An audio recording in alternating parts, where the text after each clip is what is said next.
En 2008, un événement tragique secoue l'université d'Auburn, en Alabama.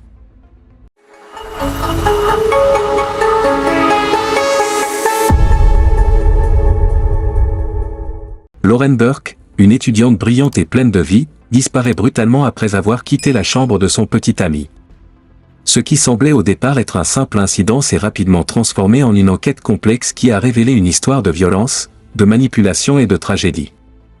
L'attaque contre Lauren, qui aurait pu être évitée, soulève des questions sur la sécurité, la justice et le traitement des anciens militaires, dans un cas où la violence a frappé sans avertir. Dans cette vidéo, découvrez l'histoire complète de Lauren Burke, des événements mystérieux de cette nuit fatale à la recherche du coupable, Courtney Lockhart, dont les aveux ont déchiré des familles et redéfini l'histoire de cette affaire. Les événements décrits dans cette histoire remontent à mars 2008 à Auburn, en Alabama, aux États-Unis. Bien que plus de 15 ans se soient écoulés depuis les faits, la tragédie entourant la mort de Lauren Burke n'a toujours pas trouvé de conclusion définitive. Lauren Ashley Burke, née le 30 décembre 1989 à Marietta, en Géorgie, a vécu une enfance marquée par l'amour et le soutien de ses parents, James Burke et Vivian Gershon, qui se sont séparés par la suite. Lauren avait une sœur, Jacqueline, et un frère, Chad, avec lesquels elle a grandi dans un environnement familial stable, malgré les bouleversements de son foyer. En tant qu'étudiante à l'université d'Auburn, Lauren s'est rapidement imposée comme une figure appréciée de la communauté universitaire. Elle poursuivait des études en design graphique, tout en étant un membre actif de la sororité Delta Gamma, et se distinguait par son engagement dans diverses activités, notamment le lacrosse.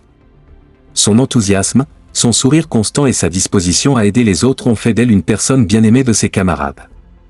Au cours de ses années universitaires, Lauren a rencontré Sean Msekwed, un autre étudiant avec qui elle a développé une relation amoureuse. Leur couple était un modèle de complicité, avec une vision commune de l'avenir, axée sur l'éducation et des projets à long terme. Le matin du 4 mars 2008, Lauren a eu une conversation avec son père, James, pour discuter de ses plans pour l'été et d'un rendez-vous chez le dentiste. Après cela, elle s'est rendue dans la chambre de Sean, où elle est restée jusqu'à l'après-midi. À 8h30, elle avait un rendez-vous avec un collègue, Michael, pour travailler sur un projet à la bibliothèque. C'est à partir de ce moment que la jeune femme a disparu. La dernière fois que Sean a vu Lauren, elle quittait sa chambre pour se rendre à la bibliothèque, un endroit où elle n'est jamais arrivée. Michael a essayé à plusieurs reprises de la contacter par téléphone, mais sans succès. Lorsque Lauren a enfin répondu à son appel, elle lui a expliqué qu'elle avait oublié de se rendre à la bibliothèque et qu'elle était sur le point de se déplacer. Cependant, quelques heures plus tard, un appel au 911 a signalé qu'une personne blessée avait été retrouvée sur la route entre l'église baptiste de Farmville et la route 280. C'était Lauren, qui était étendue sur le dos au milieu de la route, respirant lentement et profondément, mais visiblement en souffrance. Les témoins de la scène ont indiqué que le trafic était bloqué dans les deux directions, les conducteurs ayant arrêté leur véhicule pour aider la victime.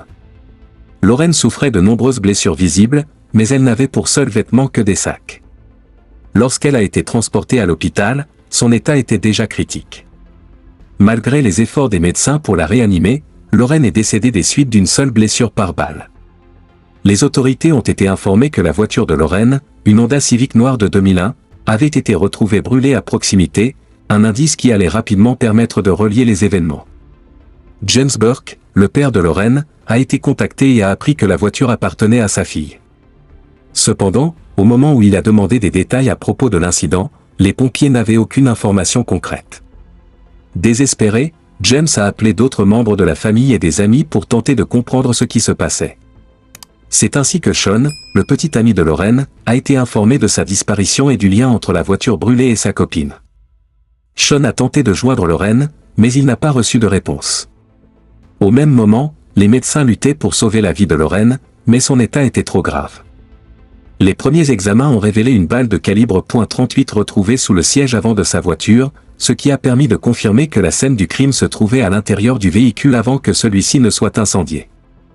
Les autorités ont lancé une enquête et ont commencé à interroger la famille et les amis de Lauren, mais aucun indice n'a permis de désigner un suspect. Les policiers ont également découvert que la carte bancaire de Lauren avait été utilisée après sa disparition, ce qui a suggéré qu'elle avait été attaquée par quelqu'un de proche. L'enquête a pris une nouvelle tournure avec l'arrestation de Courtney Lockhart, un ancien militaire qui avait été impliqué dans une série de vols et de violences similaires dans la région. Lockhart a été arrêté après avoir commis une tentative d'agression sur une femme âgée dans un parking Walmart à Newnan, en Géorgie. Lors de son arrestation, Lockhart a avoué être l'auteur de l'assassinat de Lauren. Il a décrit les événements du 4 mars 2008 en détail, expliquant qu'il avait attaqué Lauren après l'avoir repérée dans un parking.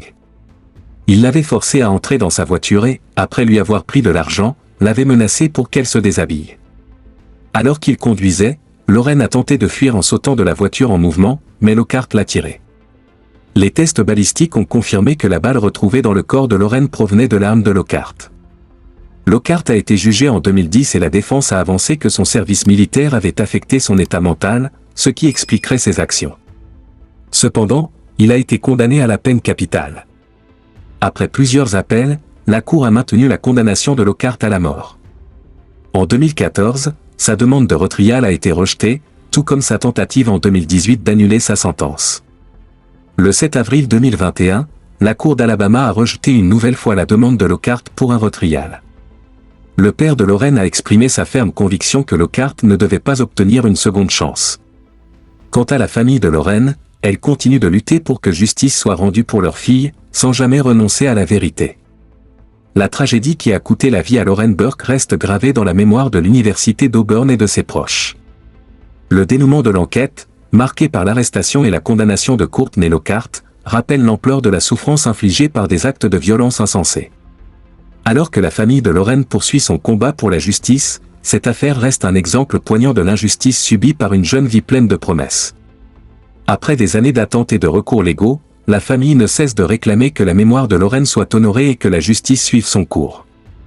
Que cet épisode tragique serve de leçon sur l'importance de la sécurité et de la prévention dans nos communautés, tout en offrant un regard sur le système judiciaire, qui parfois, peut tarder à rendre justice. Remerciements. Merci à vous d'avoir pris le temps de suivre cette vidéo. Les événements tragiques qui ont marqué l'histoire de Lauren Burke méritent d'être racontés, afin que de telles histoires ne soient pas oubliées. La justice, la mémoire et la vérité sont des valeurs essentielles que nous devons continuer de défendre, et il est important de rendre hommage à ceux qui ont été touchés par des drames comme celui-ci. Merci à tous ceux qui se battent pour faire en sorte que la justice soit rendue et que les victimes soient honorées. Si vous avez trouvé cette vidéo utile et émouvante, n'hésitez pas à partager vos pensées en commentaire.